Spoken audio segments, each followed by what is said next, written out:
Good morning. Good morning. Welcome to the Interwatch here on June the 20th. We have, I have three different things I'm going to go over today, and then I've asked Captain White to come and speak to us as well, which he'll cover a case here at the end of our Interwatch. The first thing I want to release is the name of the victim from the homicide this weekend. That case number is 17C041050. The victim's name is Eric Vasquez. Spelling's E-R-I-C-K. Last name Vasquez, V-A-Z-Q-U-E-Z. E-R-I-C-K, V-A-Z-Q-U-E-Z, 212 of 92. It's going to be the name of the victim. First case I want to discuss today is 17C41542. 41542. It's an aggravated robbery from person, and also it was a disturbance from disturbance with a weapon call. This occurred at the mobile home park in the 1000 block of East MacArthur. Last night at about 8:30 p.m. On Monday, June 19th at approximately 8:30 p.m., officers were dispatched to a disturbance with weapons call in the mobile home park of 1000 East MacArthur. Reported was shots being fired and also flare gun projectiles. Upon arrival, officers had located a 37-year-old male. He was in the yard of one of the mobile homes there in the mobile home park, and he was armed with a flare gun. Through the investigation, it was learned that the 37-year-old male had armed himself with a rifle and also a flare gun and began shooting at the neighbor, who was a 41-year-old male. The 41-year-old male's truck and residence were struck. Thankfully, there were no serious injuries involved with this case. The suspect's mother, a 75-year-old female, did sustain some minor injuries during the incident. Officers were able to take the suspect into custody without incident, and he was booked into jail for aggravated assault, aggravated robbery, and domestic battery. The investigation also showed that the suspect does suffer from mental health situations, and it's just a reminder that mental health issues continue to increase our calls, continue to drive our calls for service.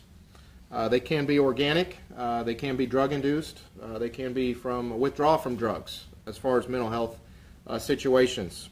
This was great work by Wichita police officers for a peaceful outcome, and a reminder that it takes the whole community to keep this community safe. Wichita Police Department, we work very closely with our mental health providers in the community to ensure that proper services are given to those that maybe we identify that need services. We do have a mental health community liaison, Officer James Hook, who works in that position. We work very close with NAMI, which is our National Alliance on Mental Illness, National Alliance on Mental Illness, again, to help make sure that we're providing services that we need and working with all the partners that we can to ensure that we have a safe community.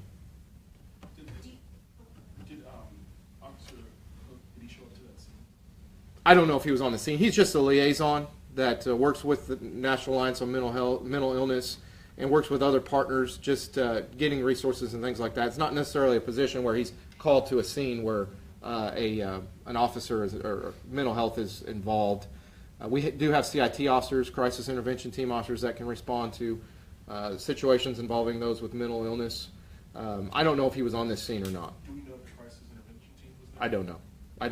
I don't know if one of the officers was a member of that team or not. There was multiple officers that responded to that scene, obviously.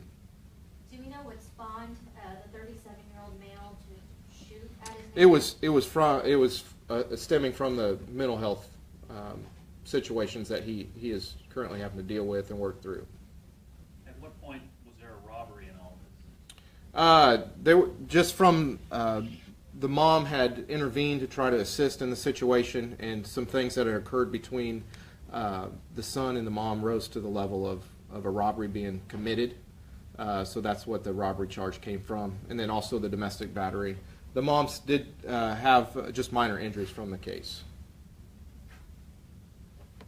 Can you repeat the number, 415? 41542. What was taken during the robbery? I think what was taken was some ammunition. So the suspect took ammunition? Mm-hmm. The mom had intervened and there was ammunition for the weapons, and the mom had intervened, and the suspect then intervened again and took the ammunition back. Was it his ammunition or was it hers? Well, it must have been his. So he was shooting the flare gun at people and things, not in the air. Correct. He was shooting them towards the neighbor. Okay. Yeah, towards the neighbor. Do we know Correct. how many? Just shots? multiple. Yeah. All right. The second case I want to cover is 17C 41526. It's an aggravated assault of a law enforcement officer. This occurred in the 700 block of East Lincoln yesterday at approximately 6 p.m. On Monday, June 19th, at approximately 6 p.m., officers were dispatched to check for a stolen vehicle in the area of Lincoln and Governor. An officer responding to the call spotted the vehicle. He attempted then to stop this vehicle. The vehicle pulled into a private drive in the 900 block of South Apache. And during the incident, the driver backed the vehicle towards the officer who had exited his patrol car. The officer was able to move out of the way, and the suspect struck the patrol car and then fled the scene, and a vehicle pursuit ensued from then. The vehicle pursuit ended in the 1400 block of North Fairmount when 3 occupants ran from the vehicle. There was 3 individuals that were taken into custody for questioning from the vehicle by incoming officers and also the help of one of our K-9 teams. After the interviews were conducted, arrested was a 22-year-old male who was booked into jail for aggravated assault of a law enforcement officer, flee and elude, and possession of drugs. This was great teamwork by all the officers and investigators involved in this very dangerous case. So was the vehicle stolen? Yes. Yep. It had been reported stolen under 17C 515627. I don't have I don't know what vehicle it was. What kind? What side? I'm sorry? What side did He backed into the police car. I don't know if the police car was parked facing it or I don't know, but he just backed into the police car. Were the other 2 occupants of the car apprehended? Yes, all 3 people were detained and questioned and involving the incident, and 1 individual was arrested Just one arrest? and booked it. Yes. Was that officer's vehicle, if it was still driving?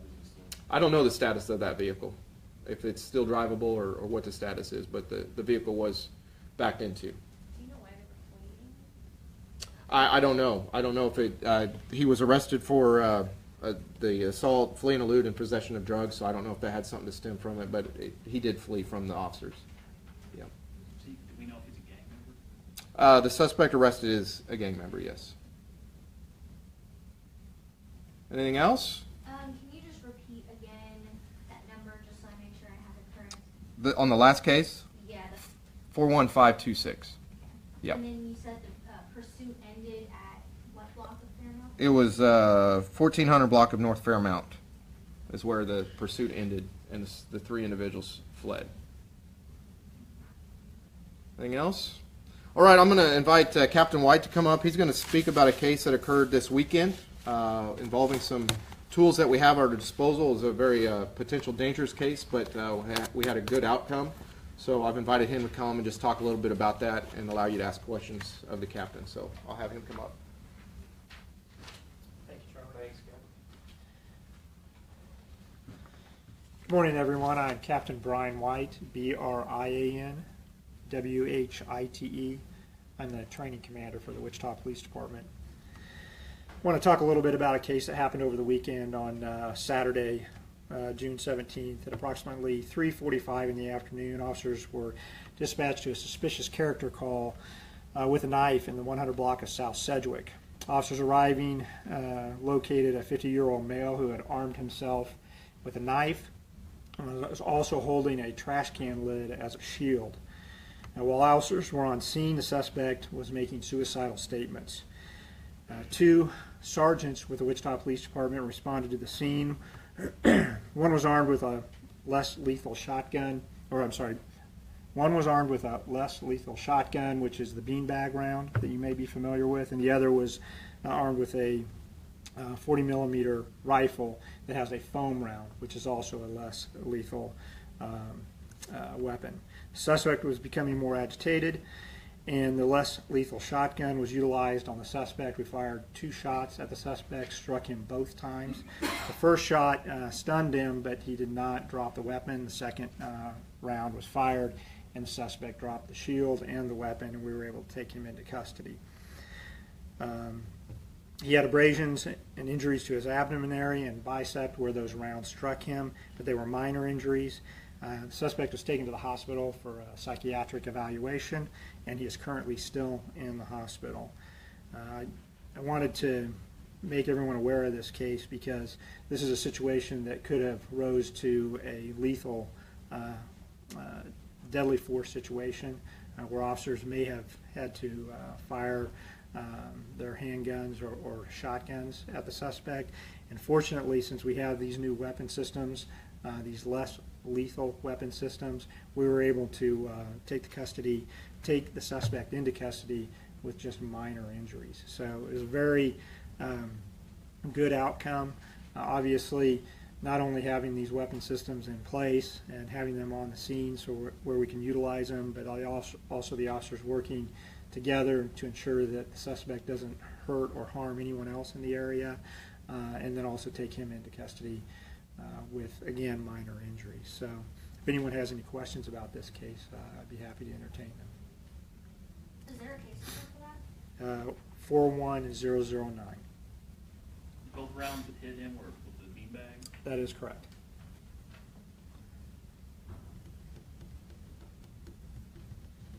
That's it? That's all you got? Does every officer have these tools that they're They're in the cars that the supervisors drive, the sergeants. So no, not everyone has access to these weapons. What we did is we put them in the supervisors' vehicles because they're a little more mobile. Sometimes an officer is on a scene and has to maintain a position at that scene, and so the supervisors kind of have more flexibility to kind of respond to those scenes that might require these kinds of weapon systems. So they're in the sergeant's vehicles. Is this something you just recently? Within about the last year. We started with the beanbag rounds, and what we did is the shotguns are painted differently, and they say less lethal on them than what our regular shotguns look like, so that they're easily identifiable. Part of the training for the officers that are involved in this is that they tell the other officers on scene out loud that they're getting ready to fire a less lethal round, so that everyone is clear and understands that this is not a normal firearm that's being shot, so that everybody is on the same page as this incident unfolds. So yeah, we've had them for about a year, and then after we got the beanbag rounds, we also supplemented that with the 40 millimeter foam round that we also are using in the field as well now. So we have both systems available to supervision. How many of these less lethal weapons do you guys have? I want to say we have when you add them both up together, I think we have about 15. 15. Yeah.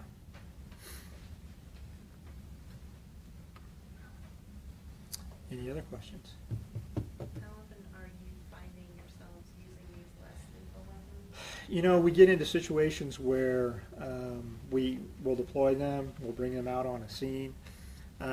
Typically, and it's true of this case too, that we try and manage the scene verbally. We want to try and diffuse it by talking to the suspect without firing anything, because I want to kind of take you back to what this weapon is called. It's called less lethal. And as situations develop, and they can be very complicated, and sometimes somebody can be hurt very seriously with a round like this. It's not like a normal shotgun round, obviously, or a handgun round, but they are a less lethal option for us. But we'd like to diffuse it verbally if we can. But sometimes some people force the issue with us, and they're looking for a confrontation. And sometimes this is our next best way of managing it. So we'll have them out, but we don't always use them because, again, we're trying to manage it verbally. Other questions? All right. Thank you, everyone.